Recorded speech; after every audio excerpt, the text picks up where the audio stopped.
I'm Lisa Kaufman, and we will be talking about eligible participants, disability, and chronic homeless status.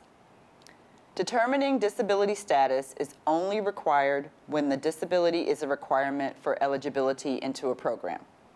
Disability is defined as one or more of the following: a physical, mental, or emotional impairment, developmental disability, and HIV/AIDS. The definition of disability was omitted inadvertently in the CoC program interim rule, but will be included in the final rule. The definition is included in the statute, so it still applies. Additionally, recipients can use the record-keeping requirements found in the final definition of homeless to document disability. Please note, as long as the disability status was confirmed upon entry into the program, any subsequent improvement in that disability does not disqualify a program's participants' ongoing eligibility for the program.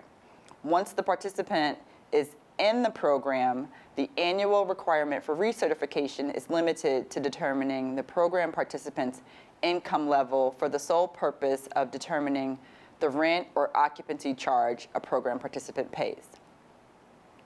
Physical, mental, or emotional impairment that is defined as impairment that is caused by alcohol or drug abuse, post-traumatic stress disorder, or brain injury that is expected to be long continuing or of indefinite duration and substantially impedes the person's ability to live independently and could be improved by more suitable housing.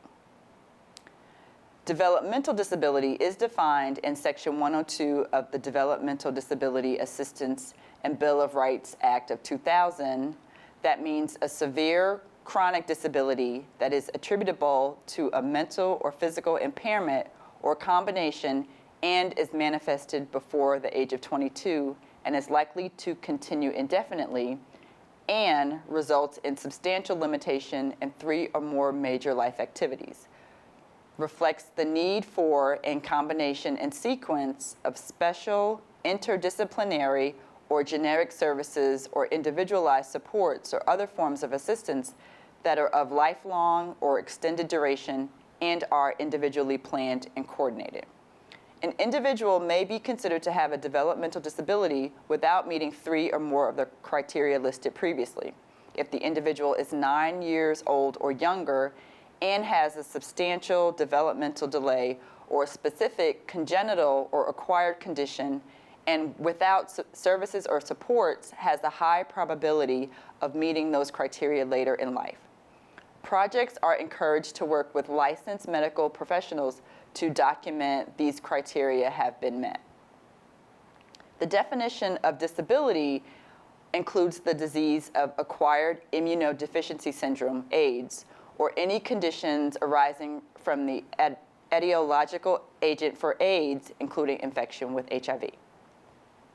If disability is a requirement for eligibility into a program, recipients and subrecipients must document the disability status of all program participants at intake. Written third-party verification from a licensed medical professional, the Social Security Administration, or the receipt of a disability check are the most common and preferred documents for documenting disability. Intake staff observations are only acceptable in the absence of third-party verification and must be confirmed and accompanied by written third-party verification no later than 45 days from initial intake. Oral third-party and self-certification are not appropriate for documenting disability. If a participant is deemed eligible by meeting criteria of developmental disability or HIV/AIDS, they are not required to pass the 3-part test for disability. Chronically homeless. The definition currently in effect is that which was included in the CoC program interim rule, which states that a person is chronically homeless if they have been homeless for at least 1 year continuously or has experienced 4 episodes over the last 3 years. For this definition, the persons must have been homeless in a place not meant for human habitation, in an emergency shelter, or in a safe haven. In addition, persons must be diagnosed with 1 or more of the following conditions: substance use disorder, serious mental illness, developmental disability, post-traumatic stress disorder, cognitive impairments resulting from brain injury, or chronic physical illness or disability. A person coming from an institution where they have resided for 90 days or less may also qualify, provided that they met the criteria stated on the previous slide prior to entering the institution. Persons in transitional housing, even if they met the chronic homelessness criteria prior to entering the transitional housing program, may not be considered chronically homeless. Also, for a family to be considered chronically homeless, the adult head of household or minor head of household, if there's not an adult, must meet the criteria of chronic homelessness discussed in the previous slide, even if the composition of the family has fluctuated while the head of household has been homeless.